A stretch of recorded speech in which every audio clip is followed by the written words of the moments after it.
Welcome. It's the Matic. It's the illest bird in the land. Welcome. It's the Matic. Welcome back to Matic. What is going on? Let's just thank you so much for commenting, liking, and subscribing. Let's get into today's new video. Today's new video is something that I was very unaware of. I often wondered, I said, what happened? You know what I'm saying? Why did this happen? So, why former Hulk actor left Marvel and got recasted? Let's get into this. So, back in 2008, because this was 2008 when this movie came out, my graduation year of high school, right?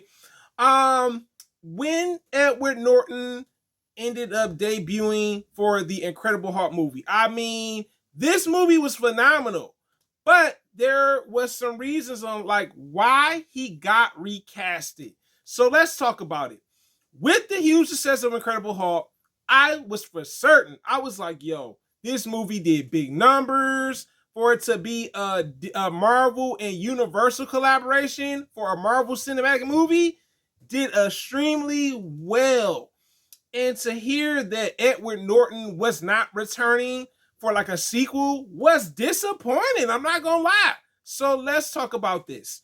So apparently there were some issues. Edward Norton wasn't for Marvel's agenda, what they were trying to do to the Hulk character. And I was like, what? Wow, I guess he didn't like the vision they had for the character. And you know what? I'm glad he stood on his own.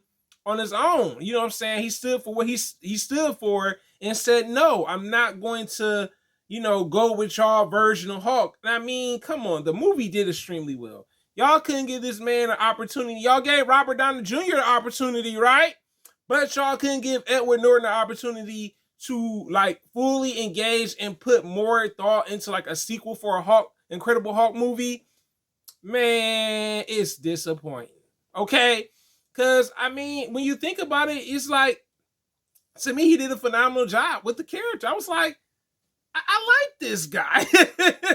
I like this guy. So, let's talk about the second reason why. So, the second reason is not only that he clashed with Marvel for creative differences, of course, because we already know that, is pretty much when he was supposed to return for another movie.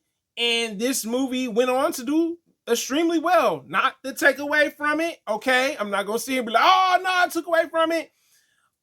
They pretty much, Kevin Feige offered Edward Norton another opportunity to actually come back as the Incredible Hulk.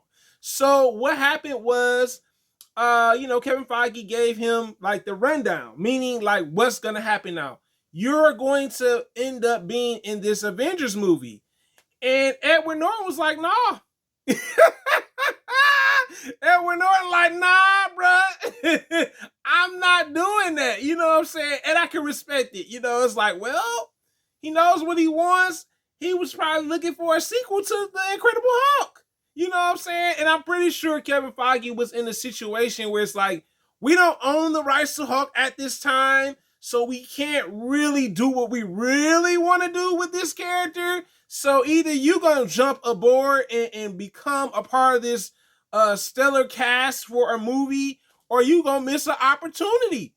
So what did Edward Norton do? Missed the opportunity. And you know what? I think in the long run, it really worked out for him. I definitely liked him as Hulk over Mark Ruffalo. Mark Ruffalo was the next choice. He's not my favorite choice. He's okay. But it's like, he's kind of a bit watered down if you really think about it. You know what I'm saying? Not to say like, oh, he's a horrible actor. It's just like he gives this weirdness to Hulk where it's like I kind of miss the other actor playing him. You know what I'm saying? So it is a letdown. It's a bit of a letdown for me. But they had no choice. I mean, I guess Kevin Feige said, well, you didn't want to take it? Next. we gonna find us another actor. We're gonna find another actor. And that's what they did. They said, okay, well, you don't want to fulfill what we trying to do with Hulk, since he's not owned by us, guess what? You missed out on opportunity. Next, we gonna hire another actor. And I guess it worked out. You know what I'm saying? He ended up doing other successful films. So in the long run, he had a $200 million film at Universal and Marvel, and he went on to do better things. But you guys tell me in the comments, who is your favorite Hulk actor between Edward Norton and also Mark Ruffalo? My next question is, were you looking forward to like a sequel to the Incredible Hulk movie that came out in 2008, the year I graduated from high school? You tell me in the comments, guys. Thanks for commenting, liking, and subscribing, and fully watching the video is gladly appreciated, guys. It is a blur living in the world, guys. I'm out. Thank you for the support now.